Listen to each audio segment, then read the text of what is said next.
wasallam bade alislamaw sikasitara amini sigimina anga dunon ban bora malira ka jiganka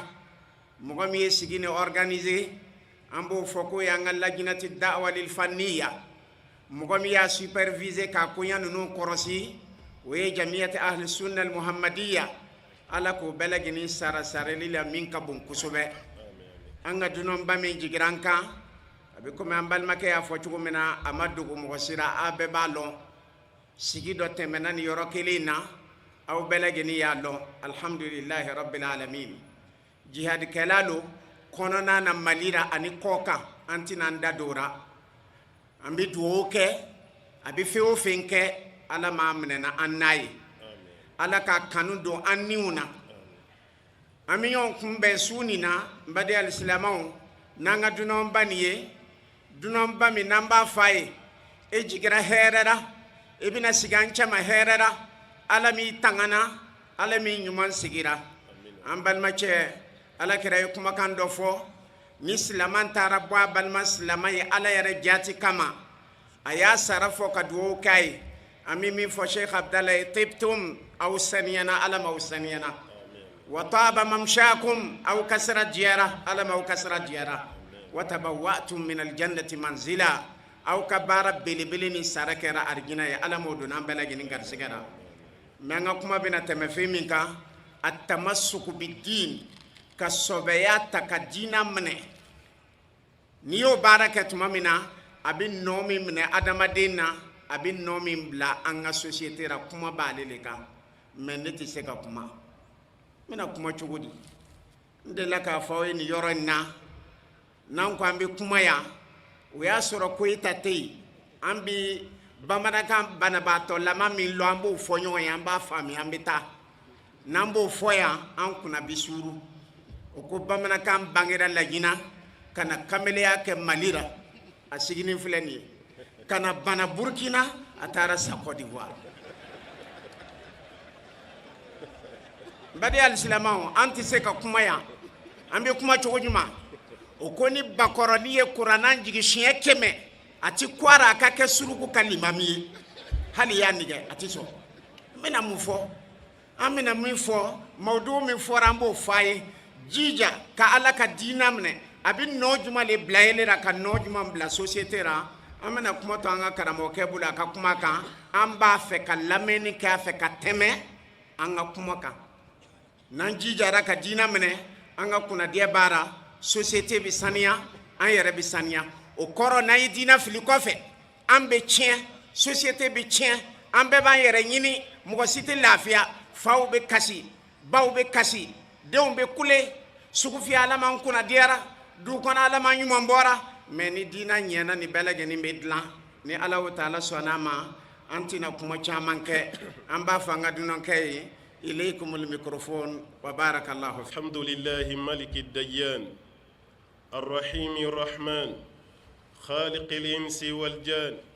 أحمده سبحانه وأشكره على نعمه المتوالية على مر الزمان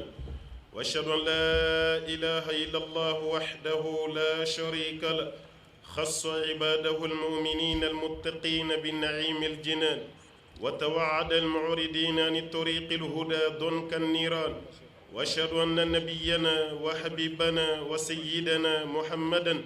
عبد الله ورسوله المصطفى من بين الخليقة برسالة والقرآن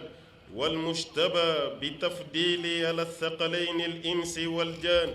صلى الله عليه وعلى آله وصحبه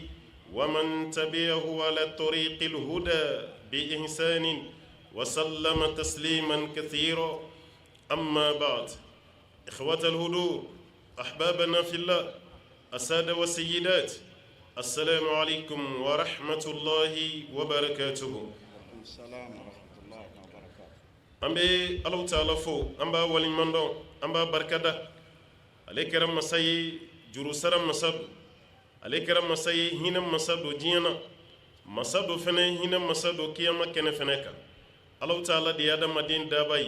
جينا فنه دم مسد ambe Allah ta'ala tanu ka walin mando aka nema uka nema munun be ni ala yu chama bo anka an tɛ se ka nɛɛma ninnu kala ye k'a lase a dan na an bɛ seereya ka dɛnkɛnɛya bato masa si tɛ yen mun ni bato ka kan tiɲɛ lakeka la fo n'a kɛra masaba Alahu Taala kelen ye ale de ye muminun sugandi muminu minnu siranna Alahu Taala ɲɛ ni arijinɛ nɛɛmale ye an b'a ɲini Ala fɛ Ala k'an bɛɛ lajɛlen don arijinɛ kɔnɔ ale Alahu Taala de ye kangari da mɔgɔ ye minnu y'u kɔ don ale Alahu Taala ka diinɛ na ko jahanama b'u bisi jahanama b'u kɔ kari tasuma kɔnɔna na an b'a ɲini Ala fɛ Ala k'an bɛɛ lajɛlen kisi ka bɔ jahanama ka alakili ma an bɛ seereya kokura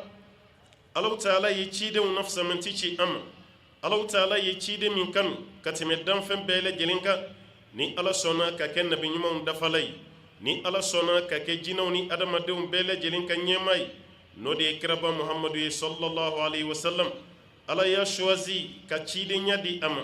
Ala y'a choisi kitabu min ka fisa ni kitabu bɛɛ ye n'o ye Alahu Taala yɛrɛ kumakan ye n'o ye kuranɛ ye k'o jigi ala kiraba Muhamadu ka sallallahu alaihi wasallam o kiraba Muhamadu a ka kan an ka kisi ni nɛɛma caman ɲini Ala fɛ Ala k'o kɛ kiraba Muhamadu ka sallallahu alaihi wasallam a n'a ka so dunke sanu a n'a ka sahaba belebelew minnu ma Ala ka ciden janfa ɲɛtugu a n'a yɛlɛ cɛ minnu ye Ala kira dɛmɛ nɛnɛ na u ye Ala kira dɛmɛ finteni na u ye Ala kira dɛmɛ tilema na u ye Ala kira dɛmɛ samiya na ka Ala kira dɛmɛ so ka Ala kira dɛmɛ kungo kɔnɔ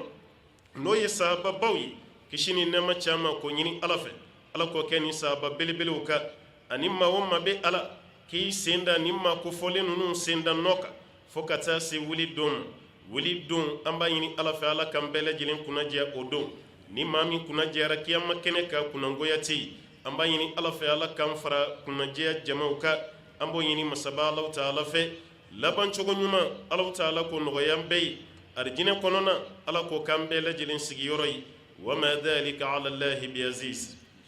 an baden alisilamɛw an bɛ foli ani waleɲuman dɔn an b'o ta an b'o ɲɛsin aw kelen kelen bɛɛ lajɛlen ma aw welela a y'an balimaw ka welekan jaabi aw sara bɛ Alahu Taala bolo aw ye nin nali kɛ cogo min na a se bɛ Ala ye ka nin kɛ arijinɛ sara ye an b'a ɲini Ala fɛ Ala ka nin k'aw bɛɛ kɛ arijinɛ sara ye an bɛ foli lase an ka mɔgɔkɔrɔbaw ma an b'a dɔn k'a fɔ nɛnɛ waati an bɛ ka ɲɛsin o de ma su bɛ ko dɔɔni nɛnɛ bɛ jiginni daminɛ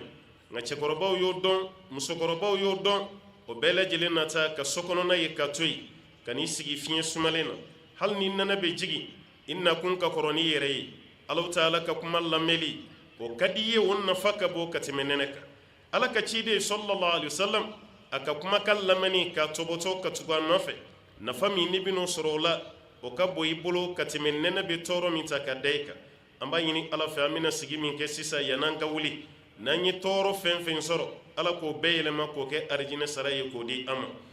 an bɛ foli lase an karamɔgɔw fɛnɛ ma